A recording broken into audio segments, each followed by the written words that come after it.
కాబట్టి తల్లిదండ్రుల మాట వినాల్సిందిగా వాళ్ళ మాటకు శ్రద్ధ వహించి పిల్లలుగా ఉంటున్న మీరు మీ తల్లిదండ్రుల గురించి దేవుని సమయంలో ప్రార్థన చేసేవారుగా ఉండాలని ప్రభు ప్రత మీ అందరూ వేడుకుంటున్నాను.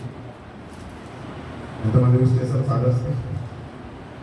ఫాదర్స్ డే ఎంతమందికి తెలుసు? నాకు కూడా తెలియదు. వాట్సాప్తో ఎవరో పెట్టారు spiritual father happy father's day అని. అప్పుడు వచ్చింది ఆదివారం కదా వాట్సాప్ ఇబ్బంది అర్థం చూసి వచ్చేస్తాను. బట్ మిస్టేక్ అంటే మీకంటూ జన్మనిచ్చిన తండ్రి ఉన్నాడు.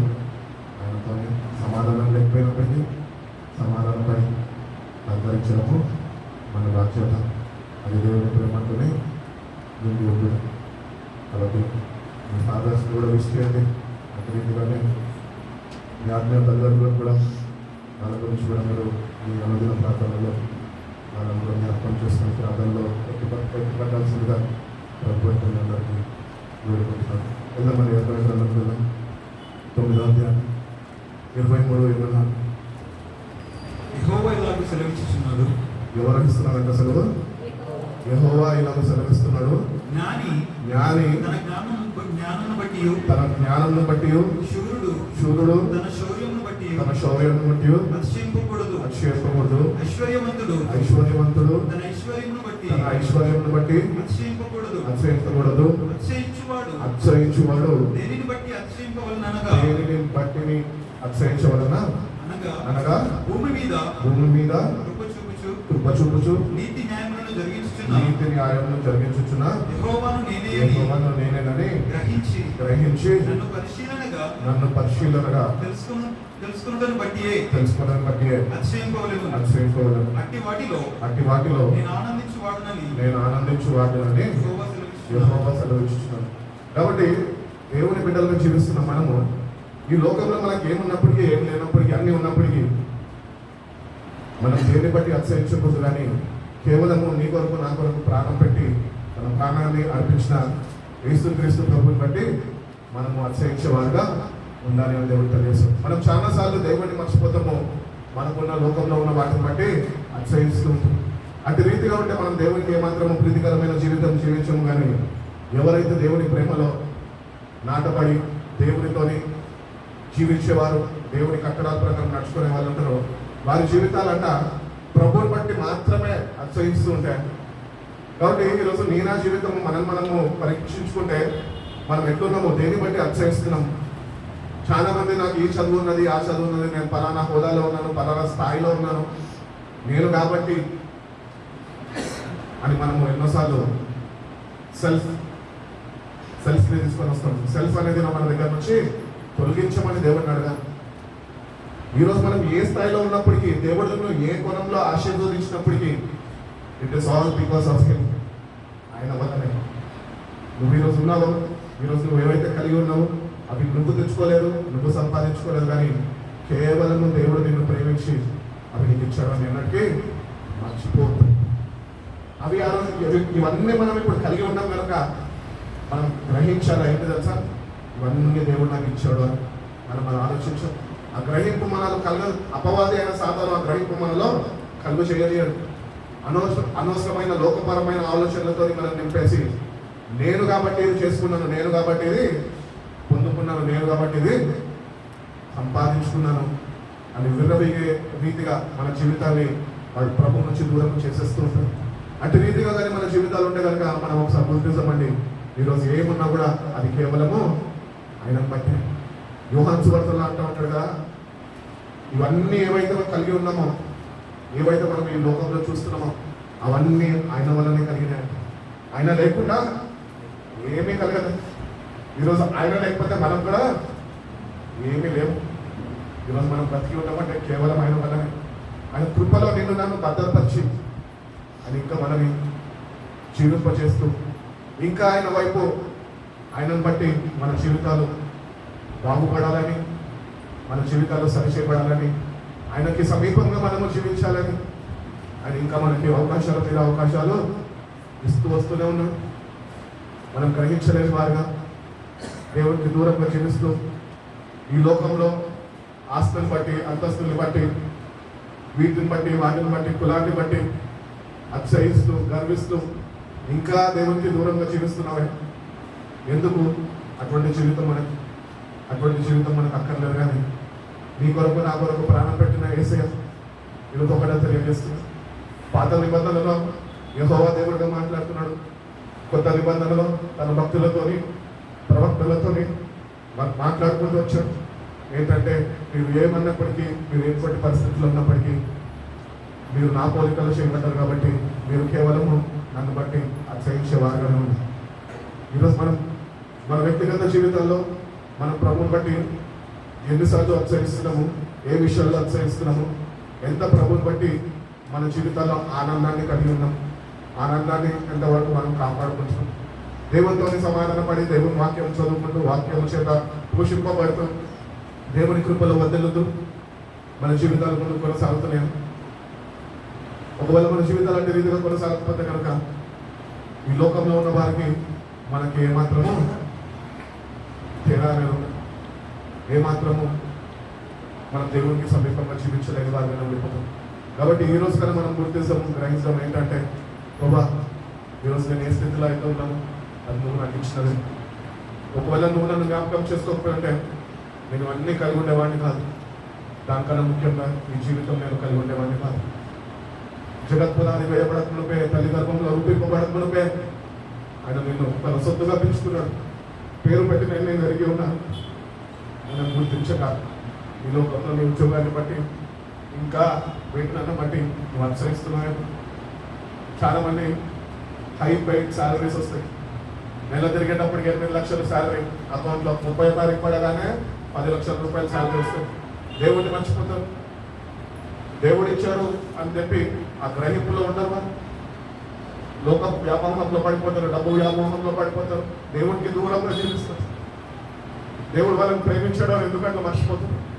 అటు రీతిగా మన జీవితాలు కూడా ఉంటున్నాయేమో. ఒకవేళ మన జీవితాలు అటు రీతిగా ఉంటే కనుక దేవుడు తెలియజేస్తున్నాడు, ఈరోజు మనం మార్చుకోండి. ఈరోజు నేనున్నా కాబట్టి మీరు ఉన్నారు అని అంటున్నాడు. అందుకని యేసుప్రభు వారి భూమి మీద కూడా ఒక మాట అన్నాడు, నేను జీవిస్తాను కనుక మీరు కూడా జీవిస్తారు. ఈరోజు నిజంగా కానీ మన జీవితాలు ప్రభుని బట్టి అతిశయించక ఈ లోకంలో పేరు ప్రఖ్యాతలు భోగభాగాలు బట్టి నువ్వు కానీ అతిశయిస్తుంటే కనుక ఆయన చెప్పిన మాటలు నీకు ఏమీ వర్తించవు. ఆయన జీవిస్తున్నాను అని చెప్పాడు, ఆ జీవితం ఇది కాదు. రాబోయే జీవితం గురించి ఆయన తెలియజేసి ఉన్నాడు. కాబట్టి ఈ జీవితము కేవలము టెంపరీ మాత్రమే, తాత్కాలికమైన మాత్రమే. ఏ దినము ఏ క్షణము ఎవరు ఈ భూమి మీద విడిచిపెడతారు ఎవరికి తెలియని మనము ప్రభువుని బట్టి అతిశయించే వారంగా లేకపోతే కనుక ఎక్కడికి గురైపోతాం. నువ్వు ప్రభువుని బట్టి అతిశయించేవాడు అయితే కనుక దేవుడు చెప్పిన మాటలు నీకు వర్తిస్తాయి. ఏమనంటే నేను జీవిస్తున్నాను కనుక మీరు కూడా జీవిస్తారు. ఈ జీవితం ఒకరోజు ముగింపు పలుకుతుంది. ముగింపు పలికినాక అసలైన జీవితం ప్రారంభమవుతుంది. అసలైన జీవితంలో నువ్వు ఎక్కడ గడపాలని ఆశపడుతుంది.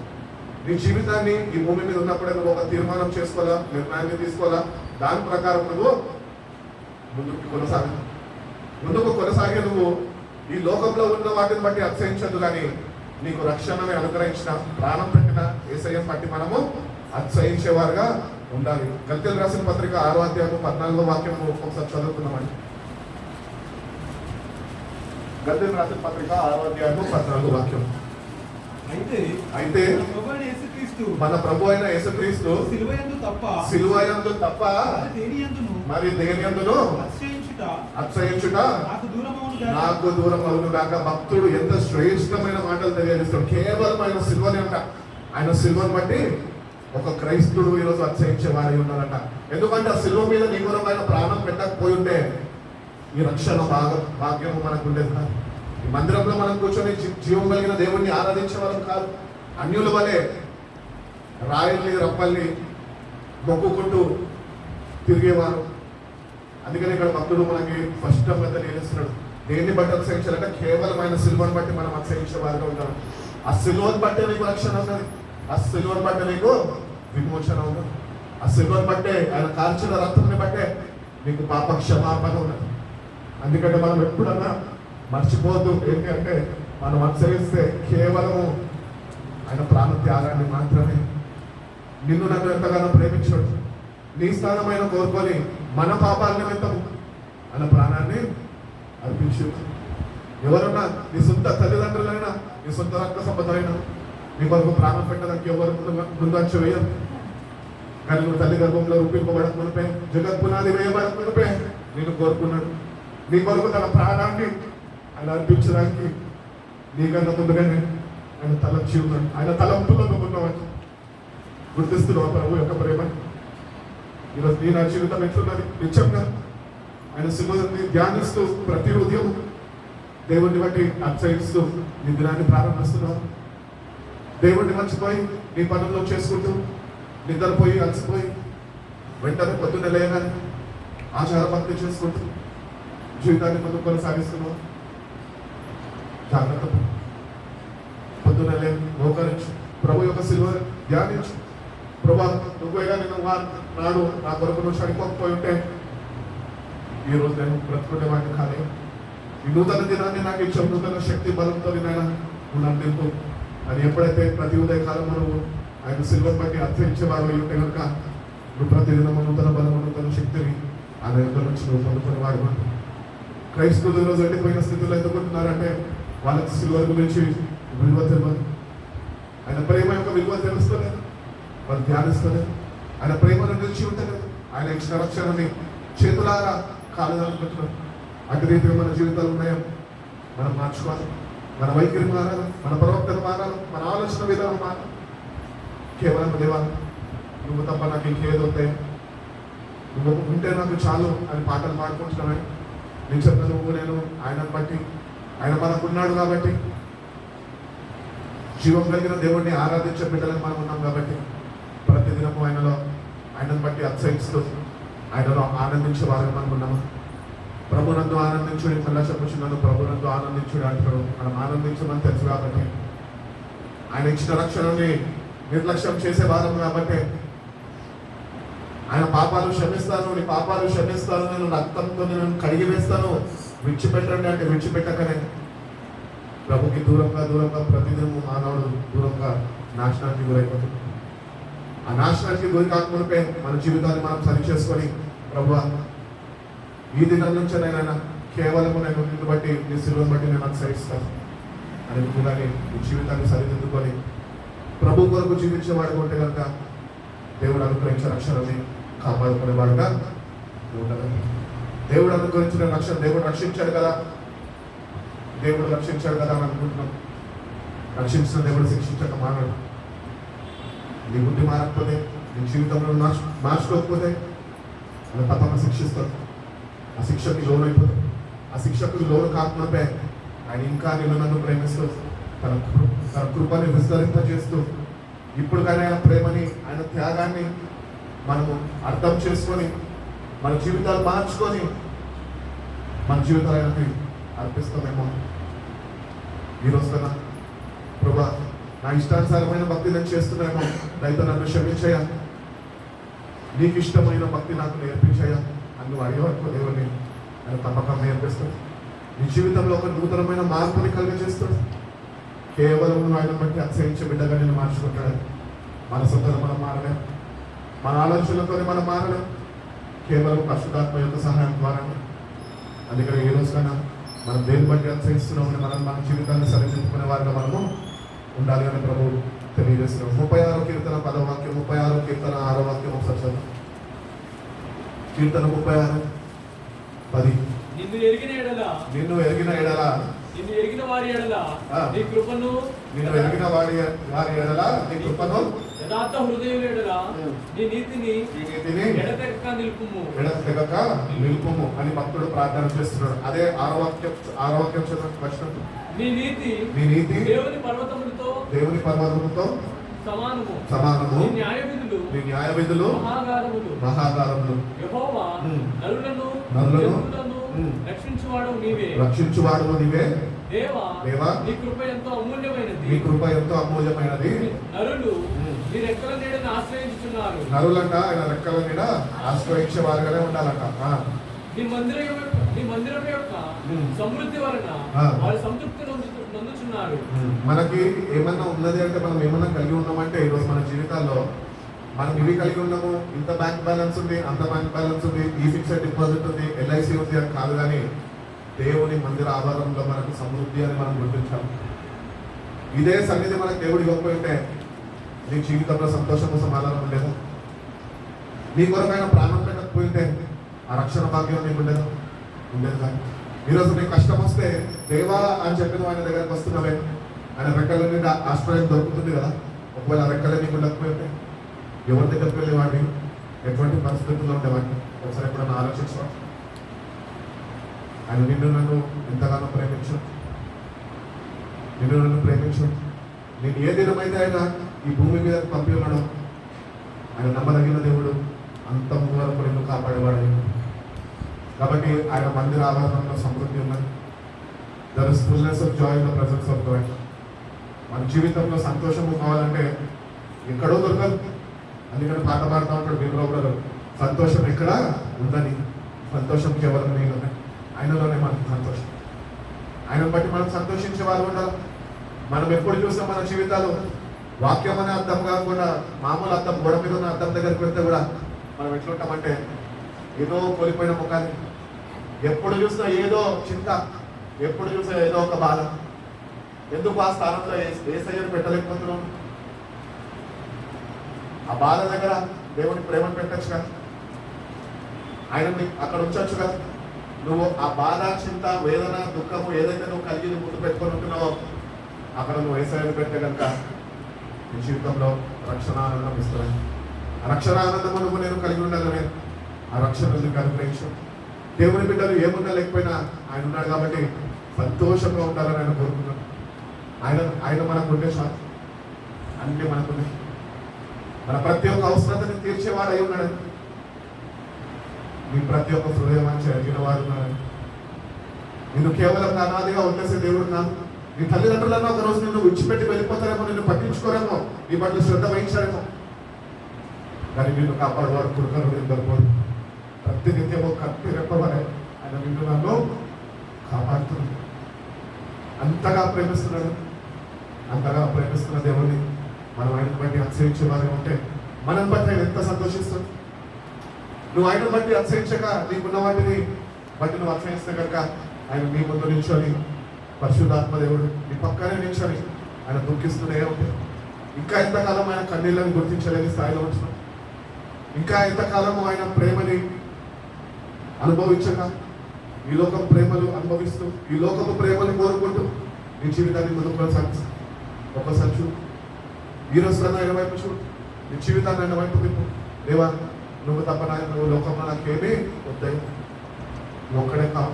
నిన్ను బట్టి నేను ఉంటానయ్యా, నిన్ను బట్టి నేను సంతోషంగా జీవిస్తానయ్యా అని నీ జీవితంలో నువ్వు ఒక తీర్మానం చేసుకుంటే కనుక దేవుడు తప్పకుండా నీకు నాకు సహాయం చేస్తాడు. ప్రసంగి గ్రంథం 9వ అధ్యాయం 11వ వాక్యం చదువు. పురంతో గమనించుకుంది. ప్రసంగి గ్రంథము 9వ అధ్యాయము 11వ వాక్యం. మరియు నేను ఆలోచింపగా సూర్యుడి కింద జరుగుతున్నది నాకు తెలియబడెను. సూర్యుడి కింద జరగబడేది నాకు తెలియను. బడిగలవారు పరుగులో గెలవరు, బలము గలవారు యుద్ధమునందు విజయం పొందుదురు. జ్ఞానము గలవారికి అన్నము దొరుకుతు, బుద్ధిమంతులకు వలన ఐశ్వర్యం కలుగుదు, తెలివి గలవారికి అనుగ్రహము దొరకదు. ఇవన్నీ అదృష్టవశము చేతనే, కాలవశము చేతనే అందరికీ కలుగుతున్నవి. ఇవన్నీ కాలవశం చేతనే అందరికీ కలుగుతున్నమాట. కాబట్టి మనం గుర్తించాలా మనం ఏ కాలంలో ఉన్నాము? కృపాకాలంలో ఉన్నాం. దానికన్నా ముఖ్యంగా ఎప్పుడు విడిచిపెడతామో తెలియని కాలం. కాబట్టి చాలా జాగ్రత్తగా ఉండాలి. ఈరోజు దేవుడు బిడ్డలుగా జీవిస్తున్న మనము ఏ నిమిషమైనా, ఏ క్షణమైనా సిద్ధపాటు కలిగి ప్రభుత్వాన్ని సమాధాన పడి, any moment your life has to be set right with God. దేవుడితో నువ్వు సమాధాన పడి ప్రతిదినము నీ జీవితాన్ని ముందుకు కొనసాగిస్తే కనుక ఎప్పుడు ఏం సంభవిస్తారో మనకు తెలియదు. అని క్షేమంలో మనము ఆయన ఇంటికి చేరుతున్నాం. ఈరోజు అదే దేవుడు మనకి తెలియజేస్తున్నాం. ఏ నిమిషమో, ఏ క్షణమో, ఏ గడియ అంతము రాకమునిపే, నీ జీవితము ముగింపమను గడపమునిపే నువ్వు సిద్ధపాటు కలిగి ఉన్నావు. మనం నిర్లక్ష్యం చేస్తుంటాం. రేపు మారడం లేదు, ఎల్లుండి ఆలోచిస్తాం లేదు, ప్రతిదినం అదే. ఈరోజు ఒక తీర్మానం చేసుకున్నాం దేవుని దగ్గరకు వెళ్తాం. ఏదో ఒక తలంపు, ఏదో ఒక కష్టం, ఏదో ఒక ఆలోచన ఆపివేస్తే ఆ తీర్మానాన్ని చేయకుండా దాన్ని ట్రాక్ చేసుకుంటూ వెళ్తాం. ఆ ట్రాక్ చేసుకుంటూ వెళ్తుండే మనం అలవాటు పడిపోయినాం. మన సొంతంగా మనము దేవుని దగ్గర నుంచి ట్రాక్ చేసుకుంటాం, మనమే దూరపరుచుకుంటాం. అదే రీతిలో మన జీవితాలు ఉంటాయి కనుక ఈరోజు నన్ను మార్చుకోవాలి ప్రభా, నీ సన్నిధికి వస్తాను. ప్రతిదినము మోకరిస్తాను, ప్రతిదినము నువ్వు అనుగ్రహించే కృపలో నేను వర్ధిల్లుతాను ప్రభా. నీ శక్తితో నేను నింపు ప్రభా. కేవలం ప్రతిదినము నిన్ను బట్టేనైనా నేను అతిశయించేవాడిని నేను ఉండాలి ప్రభా అని ప్రతిదినము నువ్వు వినయము కలిగి ఆయన సన్నిధిలో మోకరించే బిడ్డగా నీ జీవితంలో నువ్వు ఒక తీర్మానం చేసుకొని నువ్వు నీ జీవితాన్ని నూతన ప్రారంభిస్తే కనుక దేవుడు తప్పకుండా నీకు కావాల్సిన ప్రతి ఒక్క అవసరంతో తీరుస్తాడు. అట్టి రీతిగానే నీకు అనుగ్రహించిన రక్షణని ఎట్టి రీతిగా నువ్వు కాపాడుకోవాలో ఆయన నేర్పిస్తాను అని తెలియజేస్తుంది. రెండో వాక్యానికి వెళ్దామండి. మొదటి తిమోతి రాసిన పత్రిక 6వ అధ్యాయం 6 నుంచి చదువుతుంది. తిమోతి రాసిన మొదటి పత్రిక 6వ అధ్యాయము 6 నుంచి. సంతృష్టి సహితమైన దైవభక్తి గొప్ప లాభ సాధనమై ఉన్నది. మనం ఈ లోకంలోనికి ఏమీ తెలియదు. ఇక్కడ క్రైస్తవులు గుర్తించాలా, ఈ లోకంలో మనం ఏమీ తెలియదు, దీనిలో నుండి ఏమీ తీసుకోలేమంటాం. కాగా అన్నవస్త్రములు గలవారమై ఉండి వాటితో తృప్తి పొంది ఉందము. మనకున్న వాటితో మనం తృప్తి పొంది ఉండాలంట. ధనవంతులకు అపేక్షించువారు శోధనలలో ఉరిలోను అవివేకయుక్తములను హానికరములనైనా అనేక దురాశలలోను పడుదురు. అట్టివి మనుషులను నష్టంలోను నాశనంలోను ముంచివేయు. కాబట్టి ఈ నష్టం కలిగించేవి నిన్ను నాశనానికి ఏవైతే వీచుకొని ఉన్నాయో వాటిని మనం పసిగట్టాలంట, వాటిని గుర్తించే వారిగా ఉండాలంట, వాటి నుంచి మనము దూరంగా ఉండాలి, వాటిని ప్రేమించేదంట. పొద్దున లేస్తే అందరూ ఏం చేస్తున్నారు? పండగ పరిగెడుతున్నారు, సంపాదన కావాలి, వచ్చేది దేవుడు ఇచ్చింది సరిపోదు, ఎక్స్ట్రా డ్యూటీలు చేయాలి, ఇంకా ఎక్స్ట్రా ఇన్వెస్ట్మెంట్లు చేయాలి, ఇంకా ఎక్స్ట్రా సంపాదన కావాలి. ఒకవేళ ఇవన్నీ ఉంటే అవి నేను నాశనానికి గురి చేస్తే బైబిల్లో స్పష్టంగా తెలియజేస్తుంది. నీకు ₹1 ఇవ్వాలంటే ₹1 దేవుడికి తెలుసు, నీకు 10 లక్షలు ఇవ్వాలంటే దేవుడికి 10 లక్షలు కూడా తెలుసు, ఎందుకంటే కేవలం ఆయన ఇచ్చిన వాడు. కాబట్టి నువ్వు పరిగెత్తడం, నువ్వు దేని గురించి లోకము క్రీస్తు కొరకు పరిగెత్తడం నేర్చు. ఆయన వాక్య విస్తరణ, ఆయన రాజ్య విస్తరణ, నీ పట్ల దేవుడు ఇచ్చిన బాధ్యతని ఎంతవరకు నీ జీవితం ద్వారా నువ్వు నిర్వర్తిస్తున్నావు ఒకసారి ఆలోచించు. నీ సొంత జ్ఞానంతో ఇంకా నేను ఇది చేయాలా, అది చేయాలా, ఈ దేశంకి వెళ్ళాలా, ఆ దేశంకి వెళ్ళాలా, ఇంకా నేను ఇంత కోరుకోవాలా, మా తల్లిదండ్రులకు నేను చెప్పాను నేను వాళ్ళకి చేయాలా అని చెప్పి జీవితంలో పరుగులు తీస్తున్నావేమో మానేసి దేవుని సన్నిధిలో మోకరించడం నేర్చు. దేవా నీ సన్నిధికి వస్తాను, నా అవసరాలన్నీ ఎరిగిన వాడు, నాలో ఏమైనా అనవసరమైన అవసరాలు ఉంటే నేను ఎక్కువగా ఊహించి అవి కలిగి ఉండాలని నేను ఆలోచిస్తుంటే ప్రభా అవి నాలో నుంచి నేను తొలగించు ప్రభా నేను ప్రార్థన చేసి వాళ్ళు. నేను చిన్నప్పుడు మా అమ్మ ఒకసారి ఏడుస్తుంటే ఒకసారి చెప్పాను అన్నమాట. ఏమని చెప్పానంటే, అమ్మ ఈ చీర చినిగిపోయింది, నేను పెద్దగాక ఒక చీర కొనిస్తాను, నేటి వరకు కూడా కొన్ని స్థాయిలో నాకు లేదు. ఎప్పుడు మా అమ్మ నన్ను అడగదు, ఆ మాట వాళ్ళకి ఇంకా గుర్తు. అవసరం లేదండి, వాళ్ళకి కావాల్సింది ఒకటే, దేవుడు బట్టిన దేవుడు బలపడ దేవుడికి అండగట్టి జీవించాలి. ఈరోజు నిజంగా మన జీవితానికి రీతిగా ఉన్నాయి.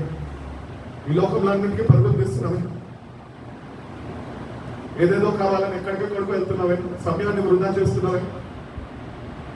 రక్షణ నుంచి దేవుని సన్నిధిలో కొద్ది సమయం గడపలేని దౌర్భాగ్య స్థితిలో ఉంటున్న మన జీవితాన్ని దేవుడి రోజు మార్చుకున్నట్టు కోరుకుంటున్నాం. అన్నింటికీ సమయం ఉంటుంది క్రైస్తవుడికి, కానీ దేవుడి సన్నిధిలో గడపడానికి, మోకరించడానికి, కన్నీళ్లు విడవడానికి, ఆయన చేసిన మేలులు ఏవి తలచక జీవితాన్ని ముందు కొనసాగిస్తున్నాం. దేవుడికి ఎంత దూరంగా జీవిస్తున్నాం ఒకసారి ఆలోచించాం. దేవుడికి దూరంగా జీవిస్తున్న మన జీవితాలు, ఇంటి జీవితాలు ఒకళ్ళు మరణిస్తే ఎక్కడ ప్రారంభిస్తాయి? నిత్య అగ్నిలో చేరిపోతాం. అందుకనే ప్రతి దినము it is your duty to kneel down in the presence of God and thank Him for the amazing grace He is giving us. ప్రతి దినము కృపతో నిన్ను కాచి కాపాడుతున్నాం. ప్రతి దినము ఉదయకాలము నీ నమ్మకత్వాన్ని నువ్వు కనపరిచేవాడిగా దేవుని దగ్గరికి పరుగులు తీయడం నేర్చుకో. ఈ లోకంలో పరుగులు తీయడం మానేసి దేవుని దగ్గర పిలుస్తున్నాను, కోరుకుంటున్నాం. ఇంకా ఆయన మాటకి శ్రద్ధ వహించక, ఆ వాక్యాన్ని గ్రహించక, పిలువబడ్డవారులో ఉన్నామని ఆయనని నేర్పరచుకున్నాడని మర్చిపోయి పొద్దున్న లేస్తే నీ పనులు నువ్వు చేసుకుంటూ, నేను వీళ్ళకి ఇది చెప్పానే, వాళ్ళకి అది చెప్పానే, దానికోసం నేను సంపాదించాలి అని సంపాదిస్తున్నావే. సంపాదిస్తూ దేవుడికి దూరంగా జీవిస్తూ డబ్బు కూడేసుకుంటూ హఠాత్తుగా మరణం వచ్చి నీకు సంభవించిందనుకో, నీ డబ్బు నిన్ను రక్షించదు, నీ సంపాదన నిన్ను రక్షించదు. నీ అంతటా నువ్వే శ్రద్ధ వహించక ఆ నిత్యాగ్నిలోకి నువ్వు వెళ్ళిపోతావు. నిత్యాగ్నిలోకి నువ్వు ప్రవేశిస్తూ ఆగ్ని నుంచి తప్పించబడాలంటే ఉదయకాలం వేసి దేవుని సన్నిధిలో మోకరించి, దేవా నా అవసరతలన్నీ ఎరిగిన వాడు, నేనేమి ఎక్కువగా కోరుకోక ప్రభా, నువ్వు ఇచ్చిన వాటిలోనే సంతృప్తి కలిగి నిన్ను బట్టి నేను అనుసరిస్తూ నీ సన్నిధిలో నుంచి ఆ సంతోషాన్ని, ఆనందాన్ని నేను ప్రతిదినము నేను పొందుకొని కృపను నాకు దయచేయి అని నేను ప్రార్థన చేయడమే కాదు అని ప్రతిదినము వెళ్ళి పొందుకునే వాడని జీవితం అన్న. ప్రతిదినము దేవుని సన్నిధికి వెళ్ళి మోకరిస్తేనే నీ జీవితం మారుతుంది. ప్రార్థన చేసుకుంటే జీవితాలు మారవు. నువ్వు ఆయన దగ్గరికి రోజు అన్య సహవాసం కలిగి ఉన్నప్పుడే you have to have an intimate relationship with Him every day, early hours in the morning. ప్రతి ఉదయకాలం ఆయన వెతికే వారిగానే ఉంటాను. ఎందుకంటే ఏ దినంకి కావాల్సింది ఆయన నీకు ఆ దినము అనుగ్రహించే దేవుడై ఉన్నాడు. అందుకనే రేపటి గురించి మీరు చింతించాలి. రేపటి దినం ఏం చింతిస్తున్నది, రేపటి దినము గురించి అది ఏమవుతుందో అని అదే చింతిస్తున్నాను. సో రేపటి దినానికి రేపటి గురించి భయం ఉన్నప్పుడు నీకెందుకు రేపటి గురించి భయం? దేవుడు ఉన్నాడని ఆయనను బట్టి నువ్వు అతిశయించాలని ఎప్పుడు మర్చిపోదు. జీవితాన్ని ఈ రోజు కన్నా సరి చేసుకొని, ఈ రోజు కన్నా నీ సంపాదన మీద నీ హృదయాన్ని నింపుగా కేవలం ఆయన మీద మీ హృదయాన్ని నింపాలి. ఆయనను బట్టి నువ్వు సమస్తము పొందుకునే వారుగా నీ జీవితాన్ని సరి చేసుకోవాలని దేవుడు తెలియజేస్తున్నాడు. ఎక్కడ చదువుతున్నామా? చదువుకుంటాం. ఎందుకనగా ధనాపేక్ష సమస్తమైన కీడులకు మూలము. సమస్త కీడులకు మూలము. కొందరు దానిని ఆశించి విశ్వాసం నుండి తొలగిపోయి, విశ్వాసం నుండి ధనాపేక్ష ఏంటంట సమస్త కీడులకు మూలము. కొందరు దాన్ని ఆశించి దేవుడు అనుగ్రహించే విశ్వాసాన్ని పోగొట్టుకుంటారు. ఇప్పుడు మీకు ధనం కావాలా, విశ్వాసం కావాలా? మరి విశ్వాసం కావాలంటే పరుగులు మానేసారు అంటే ఆఫీసులు మానేసి ఇంట్లో కోసం మోకరించమని చెప్పాను నేను. కానీ దానికన్నా శ్రేష్టమైనది దేవుని సన్నిధి అని గుర్తించి ప్రతిదినము దేవుని సన్నిధిలో మోకరించబడుతున్నాను. కాబట్టి ఈ ధనం అంట నీకు ఇచ్చిన విశ్వాసాన్ని కూడా పాడు చేసేస్తుంది అంట. దానికి ఉన్న లక్షణం అది కేవలం ఒక పీస్ ఆఫ్ పేపర్ అది. కానీ ప్రపంచాన్ని వెళ్తున్నది. అది నేను నీకుండా జాగ్రత్త పడు. ఒకవేళ అదే ధనము నువ్వు వెళ్తుంటే, అది నేను ఏదైనా ఉంటే కనుక అదే ధనమును ఏ ధనంతోనైతే ఈ లోకంలో ఎంజాయ్ చేసో అదే ధనము నేను నరకానికి తీర్చుకోలేదు. ఆ ధనము దగ్గర దేవుని వాక్యాన్ని పెట్టేవరకు వాళ్ళు ఒక రాజ్యాన్ని ఇచ్చారు. అందుకని మన జీవితం వాక్యంతో సమృద్ధితో కలిగి ఉండాలి. వాక్యాన్ని మన హృదయంలో నింపబడి ఉండాలి. ప్రతిదినము మనం ఎదుర్కొంటున్న పోరాటాలు, మనం ఎదుర్కొంటున్న కష్టాలు వాక్యం చేతనే మనం వాటిని జయించేవారు. అట్టి జీవితాలు మనం కలిగి ఉండాలని దేవుడు కోరుకున్నాం. మనం ఎట్టి జీవితాలు జీవిస్తున్నాము. కష్టం వచ్చినప్పుడు బైబిల్ దగ్గరికి వెళ్తాం, కష్టం వచ్చినప్పుడు వాక్యాలు ఎదుగుతాం. కానీ అందరి జీవితంలో దేవుడి వాక్యం మనలో జీవించలేకపోతుంది.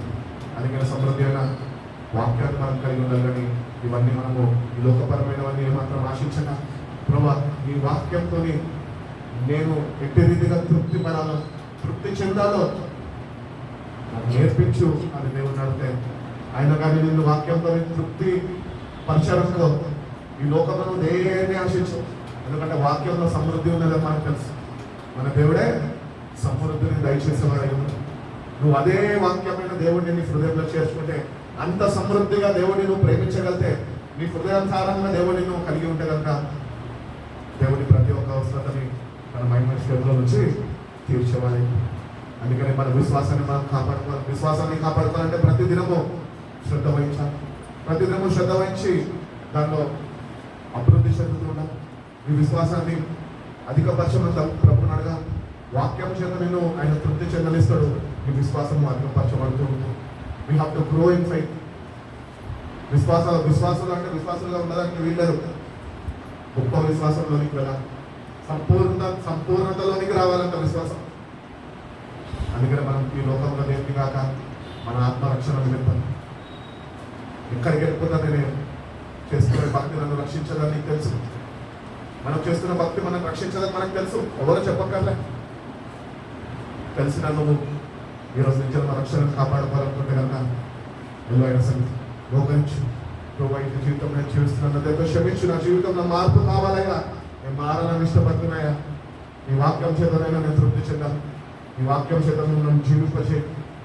ఈ లోకంలో దేన్ని ఆశించే ప్రభావ నువ్వు ఇచ్చిన వాటిని బట్టే నేను సమృద్ధి కలిగి ఉంటాను. వాటిలోనే అటు జీవితాలు మనం కలిగి ఉండాలి. చిన్న శాలరీ అంటే ఏంటి, పెద్ద శాలరీ అంటే ఏంటి? ఏదైతే శాలరీనే కదా. మరి వాళ్ళకి ఎక్కువ వస్తుంది, నాకు తక్కువ వస్తుంది, ఎందుకు బాధపడుతున్నాను? దేవుడికి తెలియడానికి ఏం తీయాలి తెలుసు. మా కుటుంబంలో ఇంత పెద్ద కుటుంబం అయినప్పటికీ చిన్న శాలరీలో పోషించారు మమ్మల్ని. ఆ చిన్న శాలరీలోనే దేవుడు సమృద్ధి ఇచ్చాడు. ఎప్పుడు ఒక పూట అన్నం లేదు, ఎప్పుడు మా ఇంటి వారి వరకు చెప్పలేదు. అంత సమృద్ధి ఇచ్చాడు. ఆ కొంచెంలోనే కృతజ్ఞతలై ఉండే. ఆ కొంచెంలోనే దేవుడు ఆశీర్వదించుకుంటూ వచ్చాడు. నీకున్న కొంచెంలోనే నువ్వు కృతజ్ఞతుడై దేవుడిని బట్టి సంతోషించి అర్చించి వాడుకుంటేనే అంచెలంచెలుగా దేవుడిని లేవనెత్తుతాడు. ఆయన సమయం కొరకు వేచి అప్పుడు వరకు ఆయన నుంచి చూపించడం. ఆయన సహాయం కొరకు ఎదురు చూసేవాడిగా నీ జీవితాన్ని స్థిరపరచు. ఆయన సన్నిధిలో ఆయన నేను కోరుకుంటున్నాను. నువ్వు ఆయన సన్నిధికి వచ్చి మోకరిస్తావేమో అని ప్రతి ఉదయకాలం నీ కొరకు ఎదురు చూస్తున్నావు. నీ తల్లిదండ్రులైనా నీ కోసం నువ్వు ఎదురు చూస్తారో, లేచాడో, పొద్దున్న ఫ్రెష్ అయ్యాడో చూస్తారో చూడరు. కానీ నువ్వు మంచం మీద ఇంకా నిద్ర లేవనుకుంటే ఆయన నీ కొరకు ఎదురు చూస్తుంది. ఈ రోజన్నా వస్తాడేమో నా దగ్గర, ఈ రోజన్నా నా దగ్గరకు వస్తాడేమో నా కుమారుడు ఎదురు చూస్తున్నాం. మనం ఏ రోజు వెళ్ళేవారు లేవు. ఒక రోజు వెళ్తాం, 2 రోజులు వెళ్తాం, 3వ రోజు దేవుడిని అనాథగా చేసేసి వెళ్ళిపోతాం. మీరు నన్ను ప్రేమించుకున్నాడు, ఆయన రక్షించుకున్నాడు. ప్రతి ఒక్కటి ఆయన మీకు కలుగ చేస్తాను. అందుకని దేవుడు వాక్యంలో కూడా అంటున్నాడు కదా, మొదట నా నీతిని రాజ్యాన్ని మీరు వెతకండి, ఈ తర్వాత సమస్తము నేను మీకు ఇస్తాను. ఈరోజు అన్ని లేకుండా మనం జీవిస్తున్నామే. ఎందుకంటే నీకు దేవుడి నీతి రాజ్యం నీ దగ్గర లేదు. అదే నువ్వు పొందుకుంటే, అదే దేవుడి దగ్గర నువ్వు మోకరించి వేడుకుంటే, ప్రతిదినము వెతికేవాడుగా నువ్వు ఉంటే ప్రతి ఒక్కటి నీకైనా సమకూర్చి జరిగిస్తుంది. రోమిల రాసిన పత్రికలు అంటాడు కదా, దేవుడిని ప్రేమించే వారికి సమస్తము సమకూర్చి మేలుకై జరిగిస్తుంది. ప్రేమించే దేవుడు, నేను ప్రేమించే దేవుడిని ప్రేమించక మర్చిపోకుండా చేసిన త్యాగం. ఈరోజు ఈ లోకంలో దేన్ని ప్రేమించిన కేవలం నీ ప్రేమ మాత్రము ఆయన మీద కేంద్రీకరించి నిలిపి ఆయన ప్రేమలను బలపడేవాడు ఉంటే కనుక నిత్య రాజ్యంలోకి దేవుడిని సిద్ధపరుస్తాను. చదువుకుంటున్నాము. కొందరు దాన్ని ఆశించి విశ్వాసం నుంచి తొలగిపోయి నానా బాధలతో తమను తామే పొడుచుకునేది. తమను తామే కొంతమంది సూసైడ్ చేసుకున్నారట. ఎక్కడ ఎక్సైజ్ డిపార్ట్మెంట్ వాళ్ళు వచ్చి నేను చేసిన అక్రమంకి నా పరుగు నష్టం అయిపోతుందా అని చెప్పి ఎంతమంది ఊరేసుకొని చనిపోయింది లేదా? కోటేశ్వర్లే. అంత ధనం ఉంది, అంత స్థాయి ఉంది, అంత హోదా ఉంది, కానీ ఎక్కడ సమాజంలో అవమానపాలైపోతారేమో అని ఏదైతే ధనాన్ని ప్రేమించడో ఆ ధనమే ఉరితాడుగా మారిపోయింది. అందుకని బిడ్డ ధనాన్ని ప్రేమించదు. మా తండ్రి చెప్పేటోడు ఒకటే, ధనము దేవుడు నీ కాళ్ళ కిందనే ఉంచాడు, దాన్ని నెత్తి మీద ఎప్పుడు రానివద్దు. అది నీ నెత్తి మీదకి వచ్చినట్టు భరతనాట్యం ఆడిస్తుంది. దాని అదైతుంది ప్రతి ఒక్కరి జీవితం. అది కాళ్ళ కింద ఉండాల్సింది కాళ్ళ కిందనే ఉంది. చెప్పులు కొనుక్కుంటాం దేనికి చెప్పండి, కాళ్ళకేసుకోవడానికి. చెప్పులు చాలా బాగున్నాయి, క్యూట్ ఉన్నాయి, మంచిగా ఉన్నాయి అని చెప్పేసి నెత్త మీద పెడతాను అయితే వెళ్ళం కదా. డబ్బు కూడా అంతే, అది ఎక్కడ ఉండాలో అక్కడ ఉండాలి కానీ అది ఎక్కువగా ప్రేమించు. దానికన్నా ముఖ్యంగా దేవుడిని ప్రేమించు. దేవుడి ప్రేమను బలపడాలి, దేవుడి ప్రేమను స్థిరపడాలి. మీ జీవితాలు క్రీస్తు వారి బండ మీద స్థిరపడాలి. స్థిరపడేంత వరకు అపవాది అయిన సాతాను ఏదో ఒక శోధన అనే కార్యం వేయిస్తూ నేను చిన్న కొట్టాలని విశ్వాసంలో నుంచి ప్రతినిత్యము పన్నాగం పడుతున్నాము. వాడు ప్రతినిత్యము is on time duty, all the time is on duty. So ఈరోజు నేను ఫుల్ టైం డ్యూటీలో ఉంటాను. ఏంటి అంటే ఆయనను బట్టి మనం ఉన్నాం, ఆయనను కలిగి మనం జీవించాం, ప్రార్థన కలిగి జీవించాం. ఈరోజు ప్రాబ్లమ్స్ ఉన్నాయని చెప్పేసి ప్రాబ్లమ్స్ ఉన్న వాళ్ళు ఏం చేస్తారు తెలుసా, ఎక్కడ ప్రాబ్లమ్స్ సాల్వ్ అవుతారని చెప్పి మనుషుల వైపు పరిగెడుతుంటారు. మన ప్రాబ్లమ్స్ సాల్వ్ చేసేది దేవుడు మాత్రమే. ఒక మ్యాథమెటిక్స్ టెక్స్ట్ బుక్ ఉందనుకోండి, దానిలో ఒక ప్రాబ్లం ఉందనుకోండి, ఆ ప్రాబ్లంకి సొల్యూషన్ ఎక్కడ ఉంటుంది? దానిలోనే ఉంటుందా? లేకపోతే ఎక్కడైనా వేరే బుక్లు ఎత్తుతారా? అంతే కదా.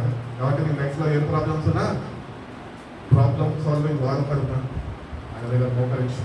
మనిషి దగ్గర వీళ్ళు సహాయం చేస్తారు, వాళ్ళు సహాయం చేస్తారు, వాళ్ళ వైపు చూడదు. ఎలాగ దగ్గర చెప్పాను, ప్రభా ఈ పరిస్థితులను నా జ్ఞానం వలన అవివేకం వలన ఇంటున్నాను, ఈ పరిస్థితులు లేవలేదు, జ్ఞానం కలిగి ప్రవర్తించే జీవితంలో కలుగజేయ ప్రభావ. ఇంకోసారి ఇట్లాంటి చిక్కుల్లో ఎక్కుల్లో ఇబ్బందుల్లో నేను ఉండకూడదు ప్రభు, నువ్వు నడిపించు. నేను దేవుడు నడిపాక దేవుడు తప్పకుండా ఆ భయంకరమైన ధనము అనే దురాత్మ నుంచి నీకు విడుదల కలుగజేస్తాను. ఇప్పుడు అందరూ డబ్బులు ప్రేమించే వాళ్ళే ఉన్నారు, అందరికీ కావాలి డబ్బు. ఒక భక్తుడు అన్నాడు, ఈ డబ్బు అంట పెద్ద జబ్బు అంటారు, అది మనిషి హృదయంలో ఎప్పుడు వాడిని పీడిస్తూనే ఉంటారంట. నేను ఒకటే చెప్తాను, డబ్బు మీద ఆశ పెట్టుకున్న వాళ్ళకి మీ దగ్గర ఎన్ని డబ్బులన్నా ఉండొచ్చు, కానీ దేవుడు ఒక్కసారి కానీ మర్చిపోతే ఒక చిన్న రోగాన్ని అనుమతించడానికో యశోద హాస్పిటల్లో చాలు డబ్బు కాలేదు. ఒక నిమిషంలో, ఒక క్షణంలో బ్యాంక్ బ్యాలెన్స్ నాకు ఇంత ఉంది, 70 లక్షలు ఉన్నాయి, 70 కోట్లు ఉన్నాయి అనుకుంటారేమో. 70 దినాల్లోని 70 కోట్లు మింగేస్తారు వాళ్ళు. డబ్బుని నమ్ముకోదు బిడ్డ, దేవుడిని నమ్ము. దేవుడిని నమ్ముకొని దేవుడి మీద ఆధారపడడం నేర్చుకో. అన్ని విషయాల్లో కృతజ్ఞతుడై దేవా చెప్పాయనకి నీ అవసరత నాకు ప్రభావం, అది నిజంగా నీ అవసరత అయితేనే అడుగు దేవుడిని, కానీ అనవసరమైన అడగద్దు దేవుడిని. నీకు నిజంగా లైఫ్లో కంపల్సరీ అది కావాలంటేనే ఆయన సన్నిధిలో మోకరించాడు దేవుడు. అవసరం లేని మంది అడిగితే దేవుడు తీర్చేవాడు కాదు, నీ అవసరతని తీర్చే దేవుడే. అవసరం లేనివి ఆయన తీర్చలేదు, ఎందుకంటే ఒకవేళ తీర్చినప్పుడు నువ్వు ఆయన ఇంకా దూరంగా జీవిస్తామని ఆయనకు తెలుసు. అందుకని దేవుడి దగ్గర వెళ్తున్నప్పుడు ఎట్లా ప్రార్థన చేయాలో, ఏం అడిగి పొందుకోవాలో నేర్చుకొని ప్రార్థన చేసి బాగున్నాను. అందుకని మన జీవితాలు ప్రతిదినము ఉదయకాలం ఆయన సన్నిధిలో మోకరిస్తే మన ఆలోచన విధానము మన లోకపరమైన జ్ఞానము కాకుండా ఆయన జ్ఞానంతో నింపుతారు. ఆయన మనకి ఏ అవసరతలు ఉన్నాయో అన్నీ ఆయనకు మనం చెప్పినప్పుడు ప్రతి ఒక్క అవసరతని నీ శ్రద్ధని బట్టి, నీ పట్టుదలని బట్టి ప్రతిదినము ఆయనతో వెళ్ళి సావాసం కలిగి ఉంటున్నావు కనుక ఆయన ప్రతి ఒక్క అవసరతని తీరుస్తుంది. కనుక మనం ఈ లోకంలో దేన్ని ప్రేమించకూడదు. అదే ఈ లోకంలో ఉన్న వాటిని దేన్ని ప్రేమించినా అది నిన్ను నాశనానికి మాత్రమే గురి చేస్తుందని ఎప్పుడు మర్చిపోతున్నాం. మనం నాశనంకి గురి కాకూడదు అంటే కనుక ప్రతిదినము దేవుని సన్నిధికి వెళ్ళేవారుగా ఉండాలి. దేవుడితో అన్యోన్య సావాసం కలిగి ఆ సావాసంలో ప్రతిదినము బలపడుతూ దేవుడు అనుగ్రహించే ప్రతి ఒక్క మేలుని ఆయన సన్నిధిలో నుంచి పొందుకునే వారుగా మనం ఉండాలి అని దేవుడితో చేస్తాం. చదువుకుంటున్నాము. నీవైతే వీటిని విసర్జించి, దైవజనుడు అంటే దేవుడి బిడ్డలు చెప్పు, నీవైతే వీటిని విసర్జించి వీటిని విసర్జించి నీతిని భక్తిని విశ్వాసమును ప్రేమను ఓర్పును సాత్వికమును సంపాదించుటకు ప్రయాసపడుము. ఎన్ని వచ్చాయి అక్కడ? 6. ఒకసారి చెప్పండి, 6 ఏమన్నాయో? నీతి భక్తి అందరు చెప్పాలి.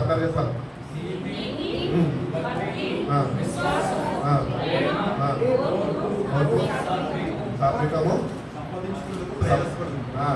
సంపాదించుకునేటప్పుడు నేను చెప్పాలా? చెప్పండి, అందరూ చెప్పండి. సంపాదించుటకు ప్రయాసపడండి. ఇవన్నీ సంపాదించుకోండి. ప్రయాసపడాలంటే ఇక్కడక్కడ పరిగెత్తడం అని కాదు, కానీ దేవుని సన్నిధిలో మోకరించడం మాత్రమే. ఇవన్నీ నీకు దేవుని సన్నిధిలోనే దొరుకుతాయి. ఈ లోకంలో దొరకవు, లోకం ఇచ్చేవి కాదు, ఇవి కేవలం దేవుని అనుగ్రహించేవి మాత్రమే. కనుక ఈ రోజు కన్నా ఇవన్నీ మనం సంపాదించుకోవడానికి ప్రయాసపడేవాళ్ళు. ప్రయాసము ప్రభునందు నీ ప్రయాసము ఎంత మంచి మాట అది. ఆ మాట నాకు ఎట్లాంటిదంటే సమృద్ధిగా నింపేస్తాను. ఎందుకంటే నేను ఆయన కొరకు చేస్తున్న పని ఏది పెట్టినా ప్రతిఫలం నాకు ఆయన ఆశించు అది నేను పొందుకుంటాను. అందుకని ప్రభు దగ్గర సన్నిధిలో మోకరించడం ఆనందం. ప్రయాసపడు ప్రభు, ఇవన్నీ నేను కలిగి ఉన్నా, ఇవన్నీ నాకు అనుగ్రహించు ప్రభు. ప్రతిదినమునైనా యథార్థ హృదయంతో నీ సన్నిధిలో మోకరిస్తాను. ఇవన్నీ పొందుకునే కృప నాకు దయచేయి ప్రభు అని నిన్ను ప్రభుకి సమర్పించుకుంటే కనుక దేవుడు తప్పకుండా అటువంటి జీవితం కలుగు చేస్తారు. దేవుని బట్టి అతిశయించే బిడ్డగా నీ జీవితాన్ని ఆయన మార్చబోతున్నాడు. ప్రభు ఇచ్చిన వాక్యాన్ని దీవించి మన హృదయంలో భద్రపరచడం కనుక కలుగుస్తున్నాం, ప్రార్థన చేస్తున్నాం. ప్రతి ఒక్కరు ప్రార్థన చేస్తున్నాం. ఇంతసేపు పరిశుద్ధాత్మ దేవుడు మన మధ్యలో ఉంది. వాక్యమైన దేవుడు మనపై మాట్లాడే ప్రతి ఒక్క మాట ఈ నా జీవితానికి చాలా అవసరమైంది. మన జీవితాన్ని బాగు చేయడానికి నేను మాట్లాడుతున్నాం. మన జీవితాలు క్రీస్తుని బండ మీద స్థిరపరచబడడానికే పరిశుద్ధాత్మ దేవుడు వాక్యం ద్వారా మీతో నాతో మాట్లాడింది. ఆయన మాటలని హృదయంలో చేర్చుకో, ఆయనను బట్టి అతిశయించడం నేర్చుకో. ఆయన నువ్వు కలిగి ఉంటే ఈ లోకంలో ఉన్నవన్నీ కానీ ఇస్తాడు. నీ అవసరతలన్నీ తీర్చేవాడే ఉన్నాడు. కానీ నువ్వంట ఆయన అతిశయించేవాడుగానే ఉండాలి. నీకు రక్షణ ఇచ్చాడు, నీ పాపాన్ని క్షమించాడు, ప్రతి దినము నిన్ను కాచి కాపాడుతున్నాడు. ఆయనను బట్టి అతిశయించు. దేవా, నిన్ను బట్టేనైనా నేను సంతోషంగా జీవిస్తానయ్యా. ఈ లోకంలో నాకు ఏది వద్దయ్యా, నువ్వు ఉంటే నాకు చాలయ్యా, నిన్ను నేను కలిగి జీవిస్తాను ప్రభా అని చెప్పి దేవుడితో ఒకసారి స్వరం వినిపించాం. దేవుడిని స్వరం వినాలని ఆశపడుతున్నాం. చిన్న ప్రార్థన ప్రతి ఒక్కరి స్వరాలు దేవా, ఈ లోకంలో దేవుని ప్రేమించిన ప్రభా, కేవలం నీ ప్రేమని నేను రుచి చూసిన బిడ్డనైనప్పటికీ ప్రభా, ఈ లోకంలో జీవిస్తున్నాను దైదర్శనం ఇచ్చి ప్రభా, ఈ లోకంలో నేను దేన్ని కోరుకోకుండా ప్రభా, కేవలం నేను నిన్ను కలిగి నేను జీవించాను ప్రభా. అటు జీవితం నన్ను అనుగ్రహించవా అని అడుగు దేవుడిని. నువ్వు నాకు కావాలయ్యా, నన్ను విడిచిపెట్టకయ్యా, నాతో ఉండయా, నాలో ఉన్నాయి, నా ప్రతి ఒక్క అవసరం తీర్చేవాడు కదయ్యా. నన్ను ఒకసారి జ్ఞాపకం చేసుకుంటావా, నన్ను మర్చిపోవద్దు ప్రభా, నన్ను విడిచిపెట్టదు ప్రభా అని దేవుని అడుగుతామని. ఆయన నిన్ను నన్ను కోరుకున్నాను. ఆయన దగ్గరకు రమ్మని ప్రతిదినము ఆయన చేతులు చాపి పిలుస్తున్నాడు. మనం ఈ లోకంలో అన్నిటి కొరకు ఆయనను మర్చిపోయి ఆయన పిలుస్తున్నాడు అని గ్రహించక ఏదో సాధిస్తాము, ఏదో సంపాదించుకుందామని ఈ లోకంలో పరివర్తిస్తున్నామని ఆయన విడిచిపెట్టేస్తున్నామే. నువ్వు ఆయన విడిచిపెట్టినప్పటికీ ఆయన నిన్ను విడిచిపెట్టకుండా చేతులు చాపడం మానంగా నీ వైపు ప్రతి నిత్యము, ప్రతి దినము, ప్రతి ఉదయకాలము చేతులు చాపుతూనే ఉన్నాడు. ఈ రోజు కన్నా గాయపడిన చేతులు ఒక్కసారి చూడు, నీ కొరకైనా గాయపరచబడు. ఈ రోజు కన్నా ఆ గ్రహింపులోకి వచ్చి ప్రభా, నేను నీ దగ్గరకు వస్తున్నానయ్యా, ఒక్కసారి నన్ను జ్ఞాపకం చేసుకొని నన్ను చేర్చుకోవాలి, నా జీవితాన్ని మార్చు ప్రభా. నువ్వు అనుగ్రహించిన సంతోషాన్ని నేను పోగొట్టుకున్నానయ్యా, అది తిరిగి పొందుకొని కృపను నాకు దయచేయి ప్రభా. నీ సన్నిధానంలోనేనైనా సంతోషం ఉన్నది, నిజమైన రక్షణ ఆనందం ఉన్నది ప్రభా. ప్రతిదినం వారి కలిగి నేను జీవించిన కృపను నాకు దయచేయి ప్రభా. అటు జీవితం నేను జీవించానయ్యా, ఆయుష అయితే ఉంది కానీ జీవించలేకపోతున్నాయ్యా, దయతో క్షమించు. నా ఆశనైనా తీర్చేవాడు నువ్వెవరినైనా, ఆశ పరిప్రాణాన్ని తృప్తిపరిచయ్యా. నీ రక్షణ ఆనందంతో నింపునైనా నన్ను నీ పరిశుధాత్మతో నిన్ను నింపు ప్రభా. నీ సన్నిధిని ప్రతినిత్యము కోరుకొని జీవించే బిడ్డగానైనా, ప్రతి ఉదయకాలము ప్రభా నీ సన్నిధిని నేను వెతికే బిడ్డగానైనా నన్ను మార్చయ్యా. ప్రతిదినమునైనా నువ్వు చేసిన త్యాగాన్ని బట్టి నేను అతిశయిస్తూ నువ్వు అనుగ్రహించిన శక్తులను నేను పొందుకొని బిడ్డగానైనా నా జీవితాన్ని నువ్వు సరిచేయను. మీరు మాకు తోడుగా ఉన్నాయి, మీరేమైనా మా జీవితాల్లో నూతన కార్యాలు జరిగించు. ప్రతి ఉదయకాలం సన్నిధిలో మోకరించే అనుభవంలోనికి నైనా మా ప్రతి ఒక్కరిని నేను బిడ్డని నడిపించండి ప్రభు. నిన్ను బట్టి అతిశయించడం ఏంటోనైనా బిడ్డలకి మీరు నేర్పించండి. జీవితంలోనైనా పోగొట్టుకున్న రక్షణ ఆనందాన్ని తిరిగి పొందుకునే కృపను ప్రతి ఒక్క బిడ్డకు మీరు దయచేయండి. విన్న వాక్యాన్ని నేను హృదయంలో భద్రపరచండి. మీరు కట్టి ఫలింపచేయండి ప్రభు. మీ కొరకు ఫలించే బిడ్డలుగా ప్రభు, నీ మాట కట్టబడి మీ రాజ్యంలో చేరేంత వరకు ప్రభు మీ బిడ్డలనైనా మీరైనా రెక్క మీద భద్రపరిచి కాచి కాపాడుతారు. ప్రతి ఒక్క బిడ్డలు మీ చేతులకు అప్పగిస్తూ మీ చేతులైతే ప్రతి ఒక్క బిడ్డను మీరు ఆశీర్వదించమని యేసయ్య పరిశుద్ధ నామంలో ఈ ప్రార్థన అడిగి పెట్టుకొచ్చిన తండ్రి.